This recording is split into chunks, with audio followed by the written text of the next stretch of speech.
I think he could be the biggest figure in Argentina. Everyone knew who was going to be the best player in the world. He's a very special player.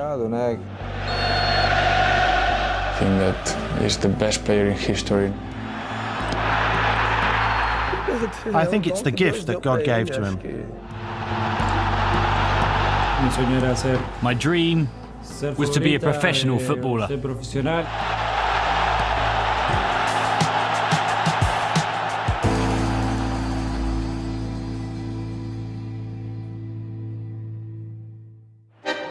In the 20th century, there was little debate. Known in his home country as Dios, God, Diego Maradona was revered by Argentinian fans as the world's greatest ever player.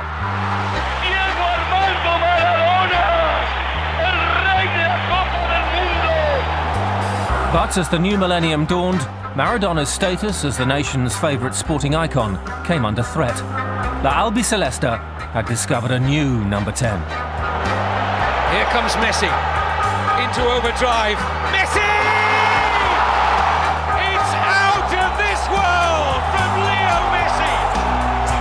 One of the finest football talents ever seen, it seems fanciful to imagine there was a time when the world had never heard of Lionel Messi.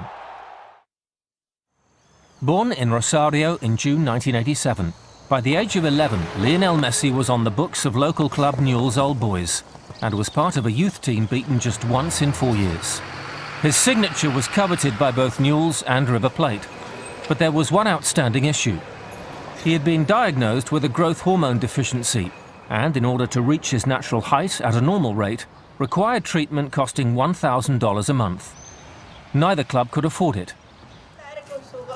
But Jose Maria Minguella, a scout from FC Barcelona, had other ideas. I found out about Messi through the people that I've worked with in Argentina on other things, on other players, through a school called Marca. They sent me a videotape, and there you could see him already doing these amazing things. It really seemed that he had the ball sewn to his feet, pretty much what he does now. But it was even more surprising to see that in a boy of 12 or 13 years of age. In the end, Barcelona decided to go ahead with it. Messi's new seat of learning was La Masia, the famous youth academy of the Catalan giants. And alongside many other future stars, such as Valdés, Iniesta, Puyol and Xavi, it was here that Messi would learn the Barcelona way. I arrived when I was 13. I came with my family. I spent time at La Masia, but I didn't sleep there. I was with my dad and with my brother in a house. I spent time with the other kids at La Masia. I ate there and I spent the day there. And that was good to help me adapt. It made everything easier and helped me a lot. I was his first coach when he came. I just was coach under 14 back in the season 2000-2001. When he came on trial, just before Christmas, don't remember now, it was October, November, December. In 2000, I was coach under 14. I had already in this generation or promotion, born in 1987, Cesc Fabregas, Gerard Piqué, and many other players that are playing now in different countries at the first level. And then came Lionel Messi, and everyone realized that we were good for one great player. Former Barcelona president Joan Laporta made La Masia his priority.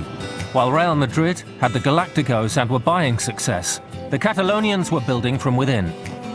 But despite his obvious talent on the pitch, off it there was a moral question to be answered. I have to say that it never was a discussion from the football point of view. The discussion came from the human point of view. Because at this moment, and it looks that I'm talking about 30 or 40 years ago, when I'm talking only about 10, 11 years ago, but it was absolutely not normal to bring an under 14 player from Argentina to Barcelona. It was decided that Lionel's father would also move to Spain. There was already a rumour in the club that there was a special young player at the academy. So we started to go and see him. And I remember that he scored 4 goals in 14 minutes during one game. So we wanted him to join us permanently. And when he was 16 years old, we signed the first non-professional contract with him. Since I met him when I was 14, he was such an unbelievable player. And the only question was that he can maintain, if he can play like he was playing when he was 14 in the professional level. And he's doing the same. So I think that everyone knows he's the best player in the world. When Leo used to play in the academy, we all used to go and see him play, because he was so special. We were all convinced that he was such an amazing talent, but then, of course, you need to work. And he went into the first team when he was just 16. And that was a great decision by Frank Rijkaard and by Chiqui Begiristain, and also the board, which fully supported the academy at all times. The academy was fundamental for our club's model. Fortunately for Messi, there was another South American at the club, the Brazilian Ronaldinho, who'd once been named the world's best player.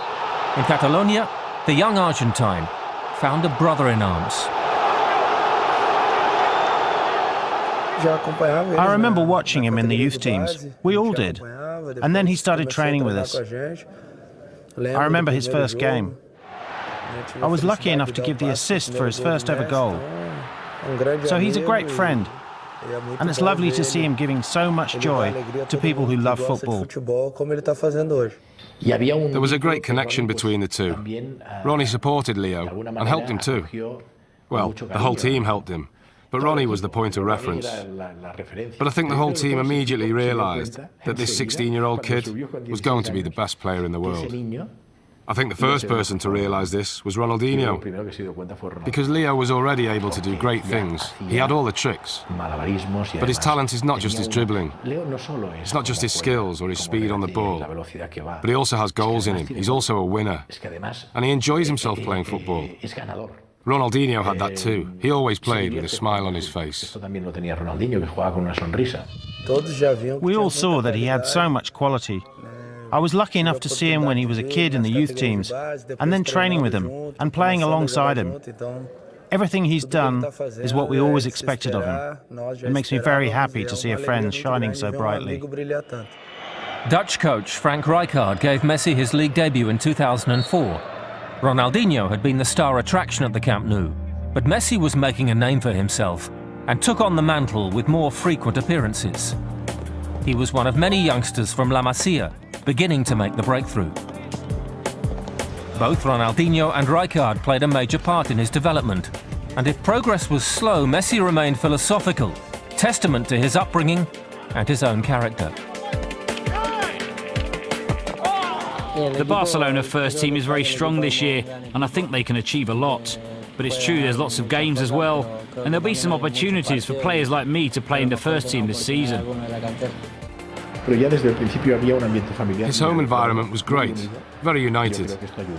And I think that's helped Barca, and it's helped Leo. Leo is a very sensible person. He's as humble today as he always was, despite being so famous. But remember, when he was a child, he played as well as he does today. He was incredible. In 2005, Messi represented Argentina at the South American Youth Championship in Colombia, where his performances earned him squad selection for the FIFA World Youth Championship in Holland. Argentina won the title, with Messi scoring 6 times. His stock was rising. 2006 brought a downturn in fortunes. Injuries saw him miss Barcelona's Champions League win over Arsenal. And at the World Cup in Germany, he was largely peripheral as Argentina fell at the quarter-final stage. As ever in Argentina, a young player of outstanding talent is inevitably labelled the new Maradona, and Messi was no different. This time, however, it looked as if the Argentine public had actually found their new messiah. A third-place finish in the 2007 Ballon d'Or underlined Messi's progress.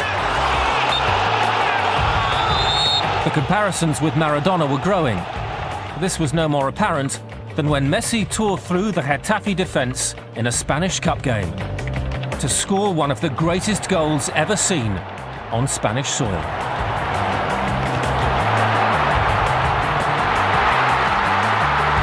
It was eerily reminiscent of Diego Maradona's famous World Cup goal in 1986 against England.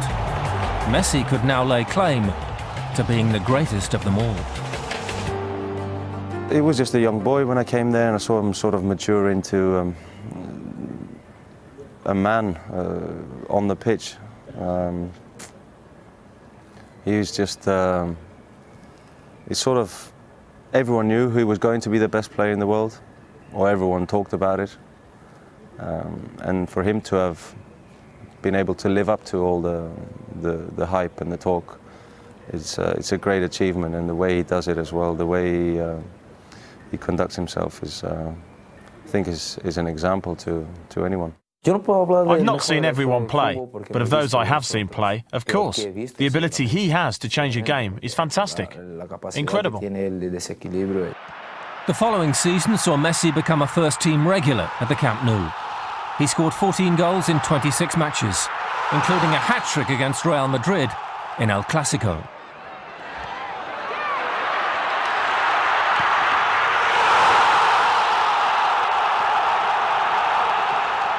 In the summer of 2008, Messi travelled to Beijing and was a key member of the Argentina team to win Olympic gold, his first major honour. And the gold medal would be the catalyst to more spectacular success.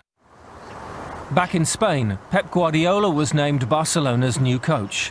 A member of the club's 1992 European Cup winning team, he progressed from managing the Barcelona B team.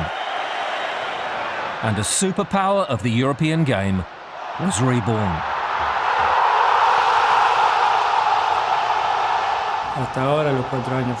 It was great. From the first day that he arrived, the 4 years were phenomenal. Not just with me, but with the whole squad. He was always a very approachable manager. He took care of us off the pitch as well as on it. And it was great having him here. Still only 21, Messi's talent was clear. But under Guardiola, he matured as a player and began